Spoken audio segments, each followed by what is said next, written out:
Hello, welcome to my Halloween 5 filming locations video. Ladies and gentlemen, we're going to start by ripping off the band-aid right away. Yes, we're starting with a controversial Halloween 5 filming location, the Myers house. And not only am I going to show you what it looks like today, but I also attended a special screening of Halloween 5 at the Myers house, so I'll also show you footage from that event. And listen, I know some people have a heart attack when they see this house because it doesn't look like the original. So if you start having a heart attack, I recommend that you breathe through your nose and count to 10. First, this is the Myers house as it appeared in the movie, and I'm just gonna come out and say that it doesn't bother me that the house doesn't look like the house in the original. And I think the reason why is because Halloween 5 is not just the first Halloween movie I ever watched, but it's the first horror movie I ever watched as a kid.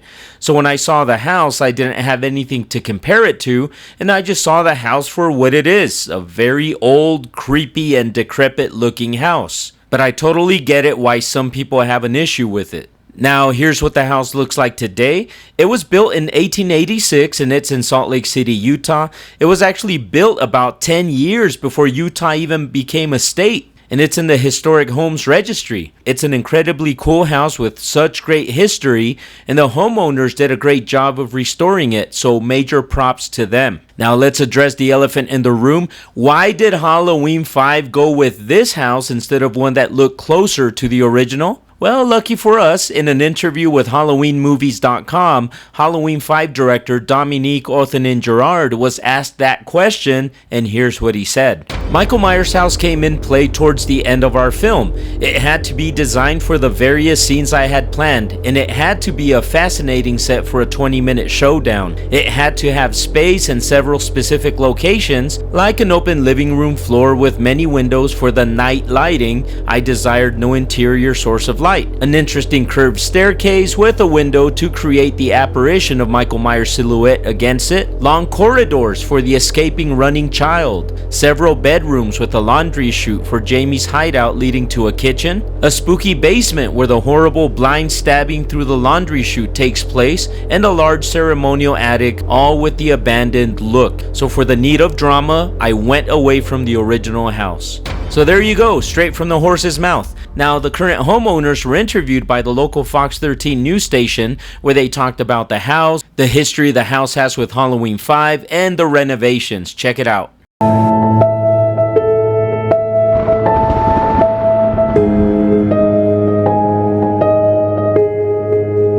Everyone asks if it's haunted.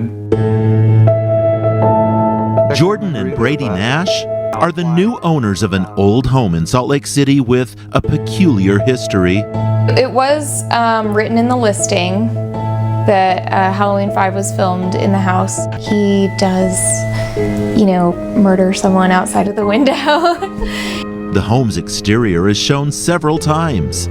Inside, Kind of a scary dungeon type feel. a small portion of a faux stone foundation painted for the film remains. We're gonna put a frame around it so it doesn't look like an accident. The Nashes started renovations 10 months ago. The radiators, those have been a fun project. We cleaned them up, power washed them. We made them work again. But before Brady gets back to all those projects, there will be time for a little fun. So I had to get the Michael Myers outfit. So the blue jumpsuit, the mask. So trick-or-treaters are in for it this year. Todd Tanner, Fox 13 News, Utah. Onset Cinema collaborated with the awesome homeowners to host a Halloween 5 night for fans where we got to watch Halloween 5 right next to the house. And we also got a tour of the interior.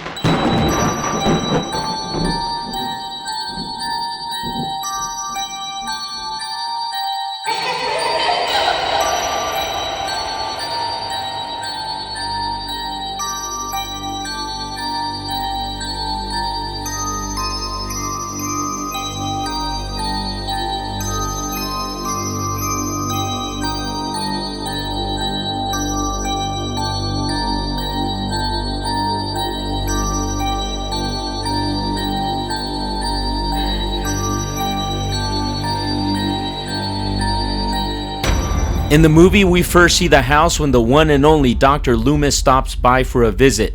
There's a small fence and gate visible in the shot, and that little fence and gate, they're still there. Here's what it looks like today.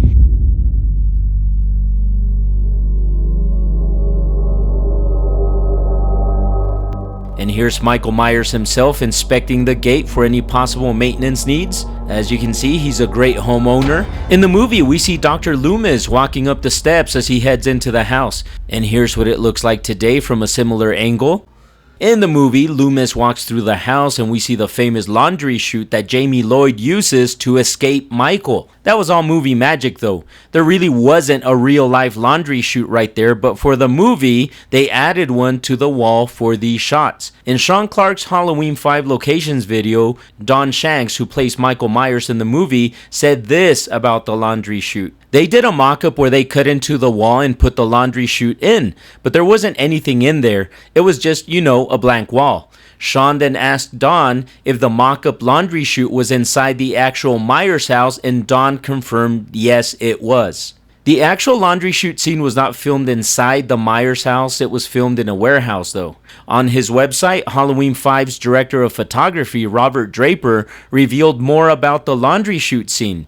Here are some notable quotes. The entire laundry chute sequence was shot all in one night, a long night, and it was shot in a warehouse just out of Salt Lake City. That laundry chute sequence is one of my favorite scenes I've ever shot in my 30 years as a cinematographer. It was a challenge, both from a physical shooting point of view, from a lighting point of view, and from a conceptual point of view. For Dominique and I, the single most important aspect of shooting this scene was to get the audience inside that chute with Danielle. We figured if the audience could feel claustrophobic and dusty and the sense of panic, then we would be 90% of the way home in achieving the intent of the scene. So we spent a lot of time working on how to get the audience into the chute to suffer along with Danielle. I am pretty sure Danielle did everything in the laundry chute sequence, largely because it was all on set and very controlled. We did have a stunt double for Danielle on the movie, but I don't recall the double did any of the shots in the laundry chute sequence. Okay, I also want to point out that another part of the laundry chute scene was filmed in the basement of the children's clinic from the movie. In that same Sean Clark video, Don Shanks mentions that this part where Michael is in the basement next to the laundry chute of what's supposed to be the Myers house is actually the basement of the children's clinic building. And for those wondering if Danielle was in the chute when Michael Myers was stabbing it, again, we go back to Halloween 5's director of photography, Robert Draper. He said, no, Danielle was never inside the chute when Don was actually doing the stabbing shots, and in fact, we did do shots where you can see Danielle's legs inside the chute when Don was stabbing, but they were with prosthetic legs. We obviously couldn't have a real actress in there with a real knife going through it. Now, regarding a deleted scene where the knife actually does cut Jamie Lloyd's leg, he said, yes, it was a great shot. It was just a little bit too gruesome. And watching it through the camera, it really made your stomach turn seeing the knife go straight into the leg. Then when the knife came out, KNB did a great blood gag, but it was all a bit too gruesome. Obviously, this was all done with a prosthetic leg with blood squirting out, but it was a pretty gruesome shot, and I guess the producers decided it was a little bit too much. Although these days it would not be a problem. I think it was probably more to do with seeing a young girl actually stabbed that was the issue. Director Dominique Authen and Gerard weighed in on this in the HalloweenMovies.com interview referenced earlier in the video. He said, Jamie was running for her life and had a long way to go still after the event of the laundry chute. As I am rooting for her as an audience, I wanted to make her escape almost impossible. Stabbing a young girl in the extreme confinement of a very dark chute is so mean and so unfair. Of course, I was disappointed to remove it, but the scene is still very potent. With all of that in mind, let's look once again at the laundry chute mock-up that was built inside the house so the audience could see it as Loomis is walking around. And here's that same wall in the house as it looks today. Fast forward to the final act of Halloween 5 where a lot of stuff goes down inside the Myers house. In the movie, we see Jamie Lloyd sitting by the window doing her best job at being bait for Michael Myers, and here's what it looks like today. Once Loomis knows Michael is at the house, he starts walking around looking for him, and they finally come face to face. And here's what that part of the house looks like today. Loomis walks up to where Michael is standing and confronts him. He talks to him about rage and other stuff.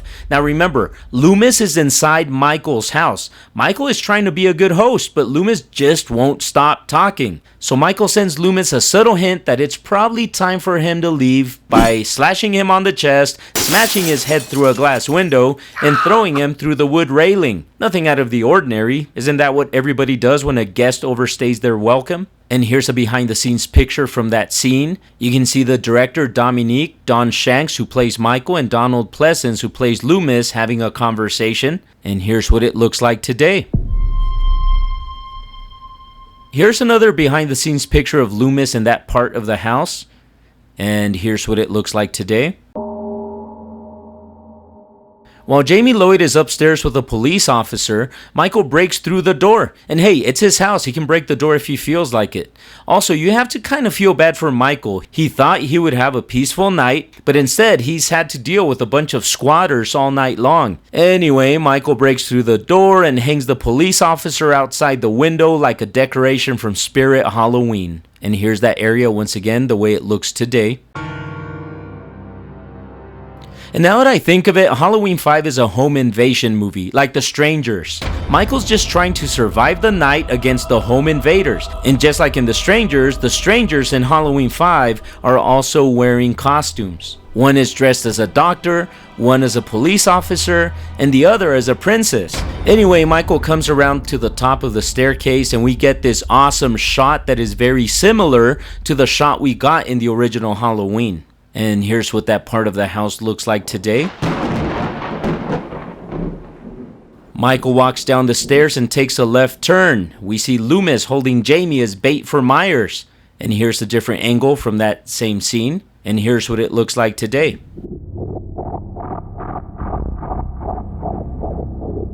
Loomis then drags Jamie into the room where the final battle happens.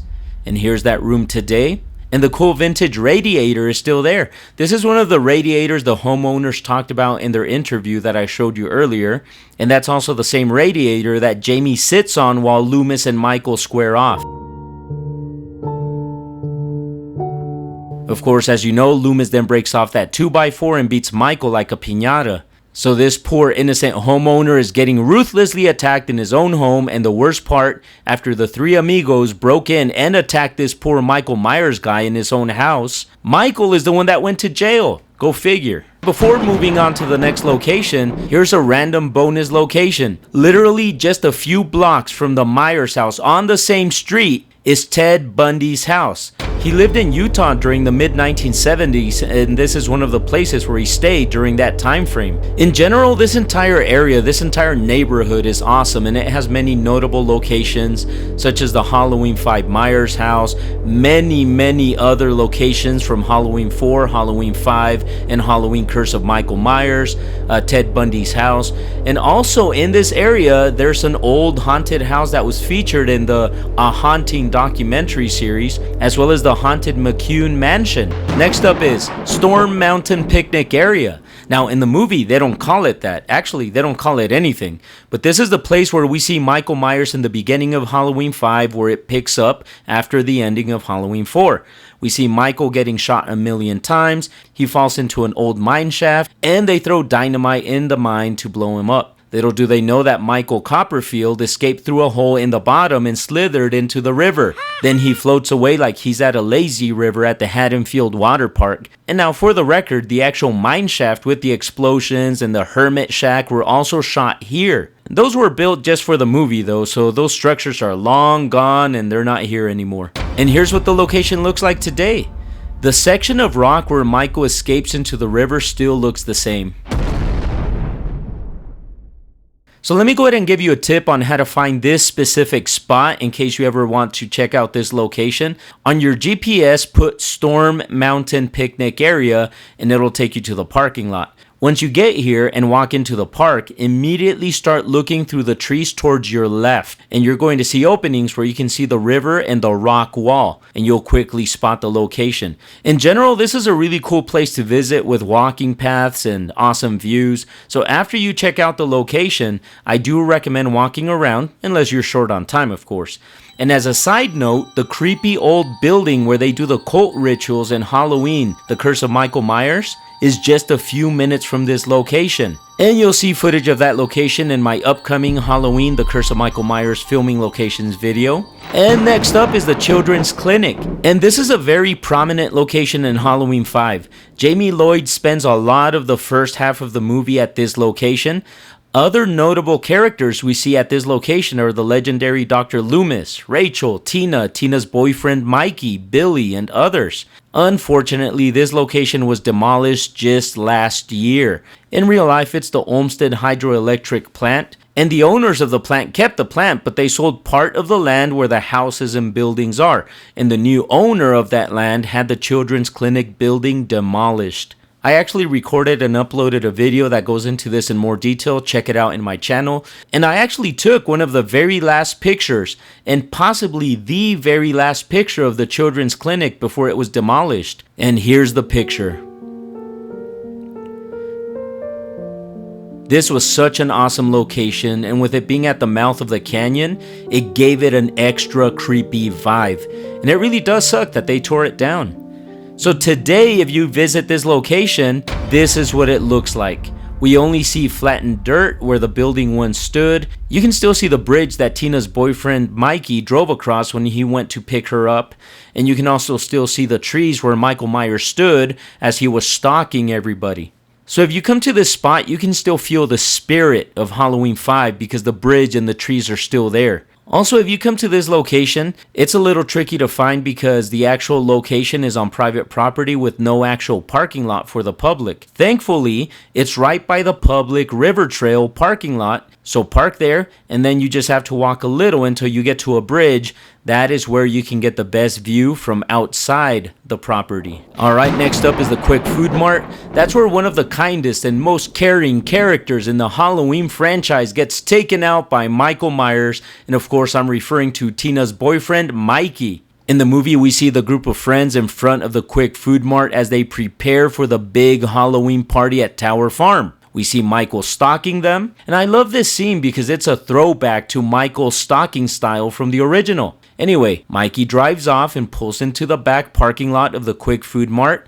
Michael Myers then shows up and causes major damage to Mikey's car before killing him. And I've always found this to be one of those interesting scenes that presents Michael Myers as having thoughts and ideas as opposed to just being a mindless zombie just walking around killing people. Because instead of just killing Mikey, Michael first wanted to inflict emotional pain by damaging his car. Because remember, he knew Mikey loved his car, he was literally stalking them, and he saw Mikey get mad at Spitz for simply touching the car. So this kind of stuff adds layers to the Michael Myers character. And here's what the Quick Food Mart looks like today. It is now a Chinese restaurant called Foodie and Sweetie D Market. Of course, I went inside and had a wonderful meal, and I'm going to show you what I ordered in just a little bit, but first, let's check out the exterior. And here's the general area where Michael Myers stood as he stalked the group of friends. And I love this scene because it's such a throwback to the original, where Michael stood behind bushes or hedges or trees, whatever, and he just stalked, silently stalked. And check out this house across the street from the location. I give them 2 thumbs up for their Halloween decorations. And as we get closer, you'll see something iconic. Do you see it? Not yet? Okay, I'm just going to tell you. It's a classic old school payphone. Well, the remnants of an old school payphone. A reminder of the 80s and other decades when payphones were the norm.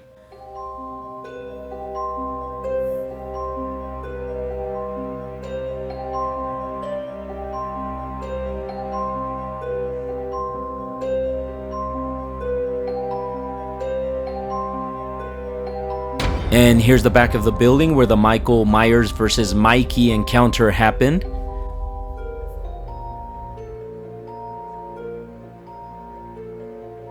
Inside the actual location, it is awesome. The owners of the restaurant are super nice and they decorated the place for Halloween. The food is delicious. I strongly recommend eating here if you're ever in Salt Lake City, Utah. And I always order their chicken curry whenever I'm here. It's incredibly good, and again, I strongly recommend it. Next up is Vincent Drug. We see Vincent Drug in Halloween 5 during the scene where the man in black gets out of the bus and treats that one dog like a soccer ball. So check out Vincent Drug, it looks incredible. A plant shop named Cactus and Tropicals is in the Vincent Drug building these days. And my favorite part is that the new owners kept the retro OG Vincent Drug sign on the outside, and they display one of the OG Vincent Drug glass panels inside their store. And look across the street, there's even a retro movie theater. It was built in 1918. So yes, this area in general is awesome. Check out my Halloween 4 filming locations video for more footage of Vincent Drug, including footage of a special screening of Halloween 4 that was held outside of Vincent Drug. It was so much fun. Now let's look at Jamie Lloyd's house, also known as the Carruthers House. Now in Halloween 5, the most prominent moment at this location has to be Rachel's death. And I know there's a lot of talk from the Halloween community regarding Rachel being killed off so early during Halloween 5. And personally, I would have loved it if Rachel made it to the end of the movie in place of Tina, because it would have been a bigger blow for Jamie to see Rachel get taken out by Michael instead of Tina. Now, don't get me wrong, though. I do like Tina, and Jamie was clearly affected when Michael Myers took Tina out. I just feel it would have been a bigger blow if it would have been Rachel instead of Tina. But let's go back to Rachel. Why in the world was the decision made to kill Rachel off so early in the movie? In an interview with HalloweenMovies.com, Halloween 5 director Dominique Althinen-Gerard said, "She was killed off so early in the film because she was a lovely, innocent, pretty, and much likable girl. It is so unfair to kill her off, and that's why I did it. I wanted to destabilize, to disturb, and shock the audience. If Ellie goes so early, that means that anything could happen next." And you know what? I completely understand what he wanted to accomplish, and I love it when directors take risks. Sometimes they pay off, and sometimes they don't. In this case specifically, if he wanted to create that psycho vibe where nobody is safe and a main character can be killed off at any time, then at least make Rachel's early death more impactful. At least let her put up a fight. Maybe make it where it actually looks like she managed to escape Michael to trick the audience and give us hope. Instead, Rachel was pretty much attacked out of nowhere and she never had a shot to even run. In other words, a character of Rachel's importance should have never been a cheap and quick kill. Also, if you're going to kill off Rachel super early in the movie, at least have it be more impactful by having someone witness it like Jamie or Tina. Because the way it was done, nobody witnessed it and nobody even thought about Rachel during the entire movie since she was supposed to go out of town. So her death meant absolutely nothing. There was no impact. It's like the movie didn't care and just moved on. We only get a brief moment of impact towards the end when Jamie discovers Rachel's body. And that moment is super brief. Ellie Cornell, who played Rachel, also didn't agree with the way her character was killed off. She said the following in the Making of Halloween 5 video. "I was tapped pretty early to be involved in 5 and I knew I would be. So the script arrived at my home and I had a suspicion that I wouldn't make it through this one. I didn't quite expect to be killed off so early, and the way it was written was that I was supposed to get scissors shoved down my throat, and I just thought for Rachel it was too undignified. It didn't sit right, and I made a fuss about that and they rewrote it so it was a little less graphic." Danielle Harris said, "I remember the vibe on set and Ellie being really upset on the day that she had her death scene. And remember what I said earlier about how a character of Rachel's importance should not have been a cheap and quick kill? Turns out my thoughts are in line with what Ellie Cornell thought." She said, "I went from being in the shower running outside in a towel to getting killed. There wasn't much there. I thought there was no way that Rachel Carruthers could have lived through 4 and have outsmarted Michael Myers in so many ways and go so easily. Like, that did not ring true at all." Danielle Harris finished off the segment by saying, "I was sad when I read it that Ellie wasn't going to be around more, and then I got to set and Wendy Kaplan and I had this incredible bond. So with that in mind, although I wish Rachel's death would have been handled differently, I do like the Tina character, like I said earlier.